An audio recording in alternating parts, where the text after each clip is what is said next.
नमस्कार दोस्तों, smart study में आपका स्वागत है। और एक नए टेस्ट के साथ आज फिर आ गया हूँ मैं। और आज का जो टेस्ट है वो है विटामिन से संबंधित। ठीक है, तो जितने भी एग्ज़ाम में विटामिन के क्वेश्चन बनते हैं या उनसे संबंधित जितनी भी व्याख्या है वो इस टेस्ट के अंदर है, वो स्टार्ट अपन कर रहे हैं। तो आप जल्दी से है वो लाइव आ जाएं और जितने भी आपके साथी हैं उनको भी एक बार जोड़ लें ताकि सबको इस टेस्ट का फ़ायदा मिल सके। ठीक है, चलिए तो टेस्ट स्टार्ट करते हैं। पहला क्वेश्चन है सबसे पहले आपके सामने कि विटामिन की खोज कब व किसने की थी। विटामिन की खोज कब व किसने की थी। पहला इसका ऑप्शन है 1912 में सी फंक, दूसरा 1881 में निकोलाई लुलिन, तीसरा 1920 में मैकुलम और चौथा है 1856 में निकोलाई लुलिन। दीजिए जवाब, दीजिए भाई जवाब। अधिकांश कई विद्यार्थी इसका जवाब देखो सी फंक दे रहे हैं 1912। लेकिन मैं आपको बता दूं कि विटामिन शब्द जो है ना वो दिया था सी फंक ने 1912 में। ठीक है, लेकिन विटामिन की खोज जो है वो 1881 के अंदर निकोलाई लुलिन ने की थी। ठीक है, दोबारा सुन लीजिए मेरी बात को। सी फंक ने है वो विटामिन शब्द दिया था, लेकिन जो खोज है वो की थी 1881 के अंदर निकोलाई लुलिन ने। ठीक है, चलिए बहुत अच्छे। चलिए आगे अगला क्वेश्चन। अगला क्वेश्चन है निम्न में से कौन सा विटामिन जल विलेय है, यानी इनमें से कौन सा विटामिन है वो जल के अंदर घुलता है। तो ए या सी या डी या के, दीजिए जवाब, दीजिए जवाब। बहुत बढ़िया, इसका जवाब आपने दिया है विटामिन सी। देखिए मैं आपको बता दूं कि विटामिन जो होते हैं वो दो प्रकार के होते हैं। विटामिन जो होते हैं वो दो प्रकार के होते हैं, एक तो होते हैं जल विलेय और एक होते हैं वसा विलेय। यानी एक तो जो जल में घुलते हैं और एक वसा में घुलते हैं। ठीक है, तो जल विलेय होते हैं सिर्फ सी और बी। विटामिन सी और बी जो होते हैं वो होते हैं जल विलेय, और ए डी ई के जो होते हैं, ए डी ई के जो है वो होते हैं वसा विलेय। ठीक है, तो जल विलेय विटामिन कौन सा हो गया, विटामिन सी। इसका एक बहुत अच्छा क्वेश्चन पूछा जाता है कि कौन सा विटामिन है वो सब्जियों या फलों को काटने से नष्ट हो जाता है। तो इसका भी जवाब क्या होगा, विटामिन सी होगा। क्यों? क्योंकि ये जल के अंदर घुल जाता है और सब्जियों को जब काटेंगे धोएंगे तो वो जल के साथ है वो निकल जाएगा। ठीक है, और इसका हमारे शरीर के अंदर संचय भी नहीं होता है। ठीक है, चलिए अगला क्वेश्चन। अगला क्वेश्चन आपके सामने है कि निम्न में से विटामिन ए का, निम्न में से विटामिन ए का रासायनिक नाम क्या है। विटामिन ए का रासायनिक नाम क्या है। निम्न में से विटामिन ए का रासायनिक नाम क्या है। पहला है थायमिन, दूसरा है राइबोफ्लेविन, तीसरा है रेटिनॉल और चौथा है कैल्सिफेरॉल। दीजिए भाई जवाब। बिल्कुल सही जवाब आ रहा है आपका। इसका सही जवाब है रेटिनॉल। ठीक है, क्योंकि थायमिन जो है वो विटामिन बी1 का है, राइबोफ्लेविन है वो विटामिन बी2 का है, और कैल्सिफेरॉल जो है वो किसका है, विटामिन डी का है। ठीक है, चलिए आगे अगला क्वेश्चन है निम्न में से किन दो विटामिनों का शरीर में संश्लेषण होता है। देखो विटामिन जो है वो शरीर के बाहर से लिए जाते हैं, लेकिन दो विटामिन जो है उनका हमारे शरीर के अंदर संश्लेषण होता है। तो बताइए कौन कौन से, ए या B, C and D, E and K और डी एंड के। बताइए, दीजिए जवाब। तो इसका सही जवाब जो है वो है डी एंड के। देखिए विटामिन डी का संश्लेषण होता है सूर्य की प्रकाश की उपस्थिति में त्वचा के द्वारा, और विटामिन के जो है वो जो हमारी बड़ी आंत होती है, हमारी जो बड़ी आंत होती है उसका एक भाग होता है, पहला भाग होता है कोलन। ठीक है, कोलन के अंदर एक जीवाणु होता है जिसका नाम होता है ई कोलाई, जिसका नाम होता है ई कोलाई। तो ई कोलाई जो जीवाणु है वो विटामिन के बनाता है बड़ी आंत के कोलन भाग में, और विटामिन डी का संश्लेषण जो होता है वो सूर्य के प्रकाश की उपस्थिति में त्वचा के द्वारा होता है। ठीक है, चलिए अगला क्वेश्चन। अगला क्वेश्चन है निम्न में से किस विटामिन में कोबाल्ट पाया जाता है। निम्न में से किस विटामिन में कोबाल्ट पाया जाता है। दीजिए जवाब। बी12, B6, B3 या B8? दीजिए जवाब। ठीक है, तो इसका सही जवाब जो होगा वो होगा B12। देखिए B12 का नाम होता है साइनोकोबालेमिन। इसका नाम होता है साइनोकोबालेमिन। ठीक है, साइनोकोबालेमिन। ठीक है, और इसके अंदर क्या पाया जाता है? विटामिन, इसके अंदर कोबाल्ट पाया जाता है। देखिए अब इसके एक दो बहुत इंपॉर्टेंट क्वेश्चन है B12। एक तो आपसे पूछा जाता है कि पर्णाशी रक्ताल्पता जो होती है वो किस विटामिन की कमी से होती है? ठीक है, तो पर्णाशी रक्ताल्पता जो होती है वो विटामिन B12 के कारण होती है। और एक और ही बहुत अच्छा क्वेश्चन पूछा गया है, एक बार एसएससी ने पूछा है कि बताओ, निम्न में से और किस विधि के द्वारा और विटामिन जो B12 है उसमें कोबाल्ट की खोज हुई थी? तो उस विधि का भी नाम आपको याद रखना है, नाइट्रोजन प्रूसाइड। ठीक है, नाइट्रोजन प्रूसाइड परीक्षण। ठीक है, तो विटामिन B12 के अंदर पाया जाता है कोबाल्ट। ठीक है, चलिए अगला क्वेश्चन आपसे पूछा गया है, निम्न में से किस विटामिन की खोज है वो सबसे पहले हुई थी? बताइए, निम्न में से किस विटामिन की खोज है वो सबसे पहले हुई थी? दीजिए जवाब। तो इसका बिल्कुल सही जवाब जो है वो होगा आपका विटामिन सी। विटामिन सी की खोज है वो सबसे पहले हुई थी। ठीक है, चलिए आगे। अगला अपन यदि बात करें तो आपसे पूछा जाता है कि गोल्डन राइस या सुनहरा चावल जो होता है वो किस विटामिन का सबसे अच्छा स्रोत है? बताइए भाई, गोल्डन राइस या सुनहरा चावल जो है वो किस विटामिन का सबसे अच्छा स्रोत है? Vitamin A, vitamin B, vitamin C और विटामिन डी? दीजिए जवाब। तो बिल्कुल इसका सही जवाब होगा विटामिन ए। इसके बहुत ही अच्छे एग्जाम्पल आपको याद रखने हैं, गाजर और गोल्डन राइस, जो हर बार एग्जाम में पूछे जाते हैं कि विटामिन ए के स्रोत कौन से हैं। एक तो होता है गाजर और एक होता है गोल्डन राइस। गोल्डन राइस जो होता है एक ट्रांसजेनिक पादप होता है जिसके अंदर विटामिन ए को है वो ट्रांसफर किया गया है। ठीक है, चलिए आगे।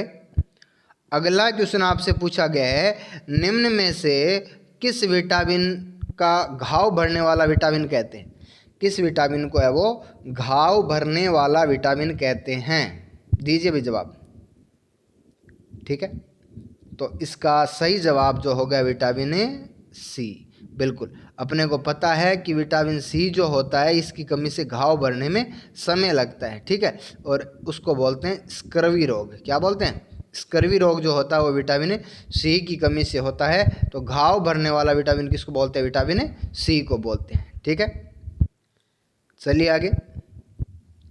अगला क्वेश्चन है, निम्न में से प्रतिरक्षी विटामिन किसे कहते हैं? दीजिए भाई जवाब। निम्न में से प्रतिरक्षी विटामिन किसे कहते हैं? Vitamin A, vitamin B, vitamin D या विटामिन ई? तो इसका सही जवाब है विटामिन ए। क्यों? क्योंकि ये जो है वो हमारे शरीर की इम्यूनिटी बढ़ाने के काम में आता है। ठीक है, अब प्रतिरक्षा की यदि अपन बात करें तो देखो प्रतिरक्षी विटामिन कहते हैं विटामिन ए को। ठीक है, आपसे ये पूछ ले कि प्रतिरक्षी कोशिका किसे कहते हैं? प्रतिरक्षी कोशिका बोलते हैं WBC को, वाइट ब्लड सेल को। ठीक है, आपसे ये पूछ ले कि प्रतिरक्षी ग्रंथि किसे कहते हैं? तो प्रतिरक्षी ग्रंथि बोलते हैं थाइमस को। ठीक है, और आपसे ये पूछ ले कि प्रतिरक्षी हार्मोन किसे कहते हैं? तो प्रतिरक्षी हार्मोन बोलते हैं किसको? थाइमोसिन को।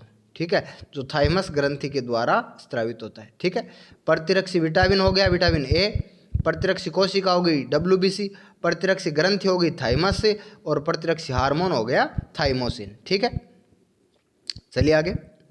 अगला क्वेश्चन है, निम्न में से किस विटामिन का और निर्माण है वो यकृत में होता है या विटामिन यकृत के अंदर पाया जाता है? कौन सा विटामिन है जो यकृत के अंदर संचय होता है या विटामिन जो एक यकृत के अंदर पाया जाता है? तो दीजिए जवाब। Vitamin A, vitamin D, vitamin B या विटामिन के? दो भाई जवाब दो। बिल्कुल बिल्कुल सही जवाब आ रहा है आपका विटामिन ए। विटामिन ए को बोलते हैं, इसका रासायनिक नाम होता है रेटिनॉल, ठीक है। और ये हमारे एकमात्र विटामिन जो है वो यकृत के अंदर संचित होता है। इसी को अभी अपन ने पिछला क्वेश्चन पढ़ा कि इसको बोलते हैं प्रतिरक्षी विटामिन। क्या बोलते हैं? प्रतिरक्षी विटामिन बोलते हैं, ठीक है। चलिए आगे अगला क्वेश्चन। अगला क्वेश्चन आपके सामने है, निम्न में से किस विटामिन को हार्मोनल विटामिन कहते हैं? निम्न में से किस विटामिन को है वो हार्मोनल विटामिन कहते हैं? दीजिए भाई जवाब। Vitamin A, vitamin B, vitamin D या विटामिन ई? दीजिए जवाब। बिल्कुल इसका सही जवाब होगा विटामिन डी। विटामिन डी जो है उसको बोलते हैं हार्मोनल विटामिन। अब देखिए विटामिन डी से संबंधित और भी बहुत अच्छी अच्छी बातें यदि अपन बात करें तो विटामिन डी जो है वो सूर्य के प्रकाश की उपस्थिति में त्वचा के द्वारा संश्लेषित होता है। इस विटामिन की खोज की थी हॉपकिंस ने। किसने की थी विटामिन डी की खोज की थी? हॉपकिंस ने। विटामिन डी की जो है वो खोज की थी हॉपकिंस ने। आगे यदि अपन बात करें तो विटामिन डी का जो रासायनिक नाम होता है वो होता है कैल्सीफेरॉल। विटामिन डी का रासायनिक नाम होता है वो होता है कैल्सीफेरॉल, ठीक है। आगे यदि अपन बात करें तो विटामिन डी से बच्चों के अंदर हो जाता है रिकेट्स रोग। बच्चों में हो जाता है रिकेट्स रोग और बड़ों के अंदर हो जाता है ऑस्टियोमलेशिया रोग। ऑस्टियोमलेशिया रोग क्लियर है। विटामिन डी खोजकर्ता हॉपकिंस, इसको हार्मोनल विटामिन भी कहते हैं। सूर्य के प्रकाश की उपस्थिति में त्वचा के द्वारा संश्लेषित होता है। रिकेट्स इसका रासायनिक नाम जो है वो है कैल्सीफेरॉल। रिकेट्स बच्चों में और ऑस्टियोमलेशिया जो होता है वो बड़ों के अंदर ये रोग होता है, ठीक है। चलिए आगे यदि अपन बात करें तो अगला जो क्वेश्चन है, अगला क्वेश्चन तो इसमें पहले तो इस ए की जगह आप है वो ई पढ़े भाई, ए की जगह ई पढ़े, ठीक है। तो बताइए किस विटामिन की कमी से पुरुषों में नपुंसकता व बांझपन आ जाता है? बताइए भाई किस विटामिन की कमी से पुरुषों में नपुंसकता और महिलाओं में बांझपन आ जाता है? पहला ऑप्शन है विटामिन ई, दूसरा ऑप्शन है विटामिन बी, तीसरा विटामिन सी और चौथा है विटामिन डी। दीजिए भाई जवाब।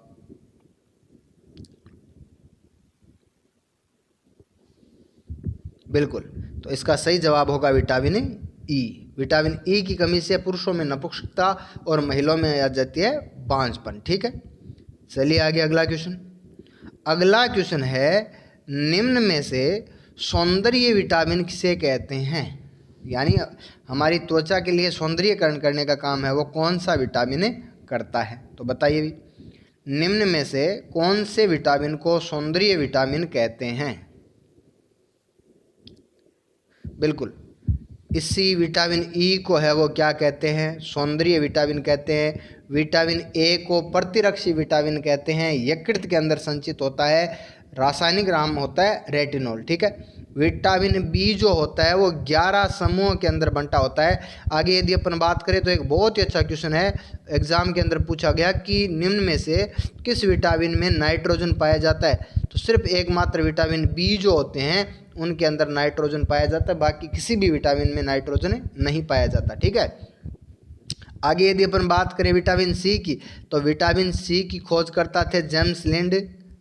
विटामिन सी की खोज की थी जेम्स लिंड, ठीक है।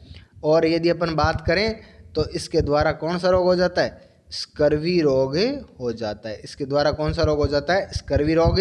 इसका रासायनिक नाम होता है एस्कार्बिक अम्ल। एस्कार्बिक अम्ल, इसको घाव भरने वाला विटामिन भी कहते हैं, ठीक है। तो सौंदर्य विटामिन होता है कौन सा? विटामिन ई, ठीक। चलिए आगे अगला क्वेश्चन आपसे पूछा गया है कि पेशीय तंत्रिकाओं को सुचारू रूप से काम करने के लिए किस विटामिन की जरूरत होती है? यानी हमारे शरीर में और जो पेशियां और तंत्रिकाएं होती है उनको सही तरीके से काम करने के लिए किस विटामिन की जरूरत होती है? तो दीजिए भी जवाब इसका। किस विटामिन की जरूरत होती है? Vitamin A, vitamin B, vitamin C या विटामिन डी? तो इसका सही जवाब जो है वो है विटामिन बी, ठीक है। पेशीय तंत्रिकाओं को सुचारू रूप से काम करने के लिए जिस विटामिन की आवश्यकता होती है उसको बोलते हैं विटामिन बी। ठीक है, विटामिन ए प्रतिरक्षी विटामिन, नाइट्रोजन पाए जाने वाला बी है, स्कर्वी विटामिन सी, और विटामिन डी कैल्सिफेरॉल हमारे शरीर में संचित होता है। ठीक है, चलिए आगे अगला क्वेश्चन। अगला क्वेश्चन बहुत ही इंपॉर्टेंट क्वेश्चन है कि विटामिन सी की मात्रा जो प्रतिदिन आवश्यकता होती है, यानी हमें लगभग कितनी मात्रा जो है वो विटामिन सी की है वो लेनी चाहिए। और ये क्वेश्चन जो है वो एनटीपीसी 2016 के अंदर पूछा गया है।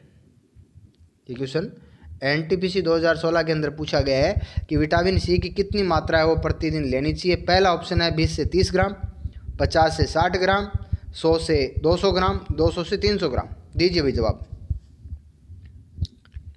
दीजिए। जवाब देते समय थोड़ा सा आप क्वेश्चन का नंबर लिख दें ताकि पता चलता रहे कि इस क्वेश्चन का आप ये जवाब दे रहे हैं। ठीक है, क्वेश्चन का नंबर के साथ जवाब दे दे। जैसे 22वां क्वेश्चन है तो 22वें क्वेश्चन का जो ऑप्शन है उसके साथ लिख दे भाई। हाँ, चलिए भाई, इसका सही जवाब है 50 से 60 ग्राम। बहुत ही अच्छा क्वेश्चन है। विटामिन सी की रोजाना हमें आवश्यकता होती है 50 से 60 ग्राम। ठीक है, चलिए आगे अगला क्वेश्चन। अगला क्वेश्चन आपसे पूछा गया है, यह भी क्वेश्चन जो है वो एनटीपीसी 2016 के अंदर आया हुआ क्वेश्चन है। ठीक है, और क्वेश्चन ये पूछा गया है कि शराब पीने वाले व्यक्ति में किस विटामिन की कमी हो जाती है। शराब पीने वाले व्यक्ति में किस विटामिन की कमी हो जाती है? Vitamin A, vitamin B, vitamin C या विटामिन डी? दीजिए भाई जवाब।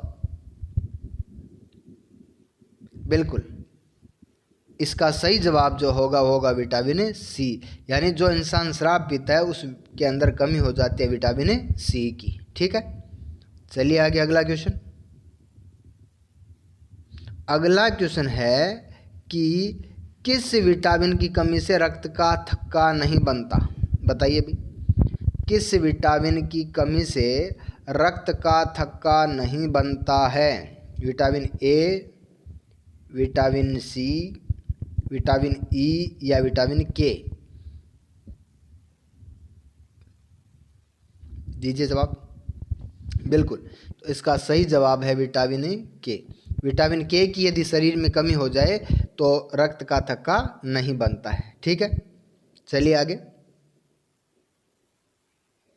अगला क्वेश्चन है, निम्न में से कौन सा विटामिन है वो एंटीऑक्सीडेंट की तरह कार्य करता है? यानी शरीर में ऑक्सीजन की मात्रा को अपन कह सकते हैं नियंत्रित करने वाला कौन सा विटामिन जो है वो एंटीऑक्सीडेंट की तरह कार्य करता है? एंटीऑक्सीडेंट की तरह कार्य करता है, बताइए भाई। Vitamin A, vitamin B, vitamin D या विटामिन ई?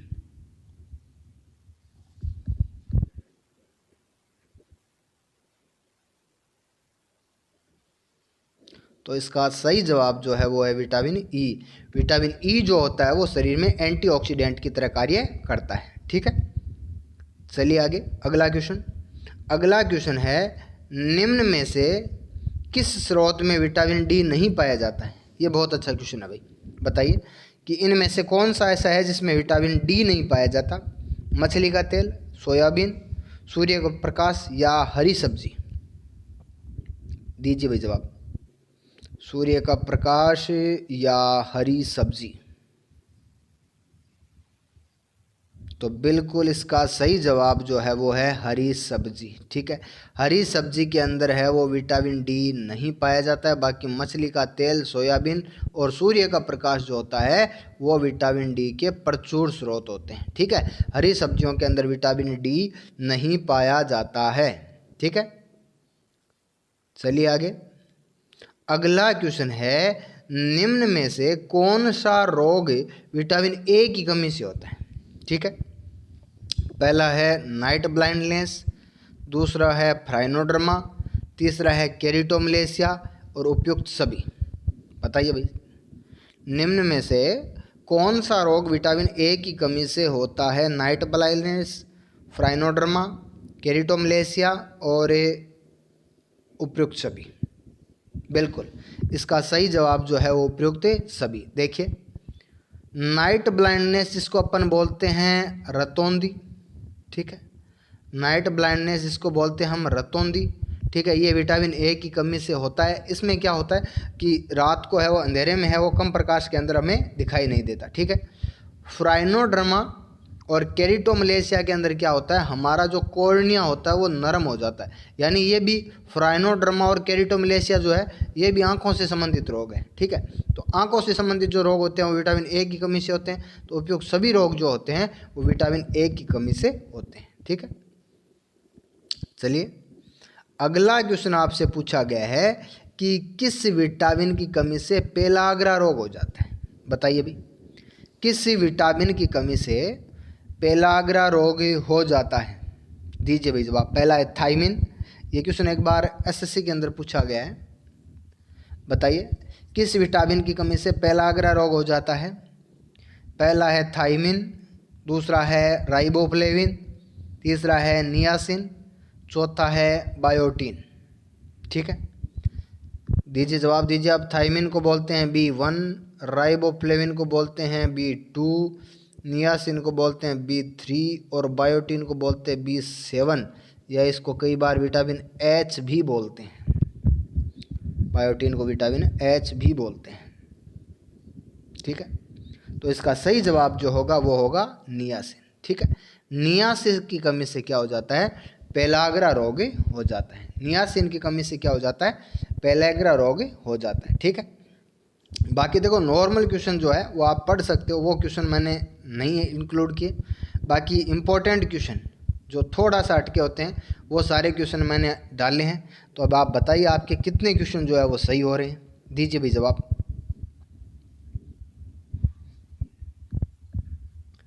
दीजिए आप जवाब दीजिए, कितने क्वेश्चन है वो सही हो रहे हैं। बहुत बढ़िया, ठीक है। चलिए फिर कंटिन्यू आप तैयारी करते रहिए, ठीक है। और लगातार जो टॉपिक आपको दिया जाता है उसको साथ साथ तैयार भी किया करो। और क्लास ख़त्म होने के बाद, ये लाइव सेशन ख़त्म होने के बाद भी आप एक बार है वो फिर इसको देख लिया करो, ताकि आपको ढंग से है वो याद हो जाए, ठीक है। चलिए मिलते हैं अगले टेस्ट में। धन्यवाद।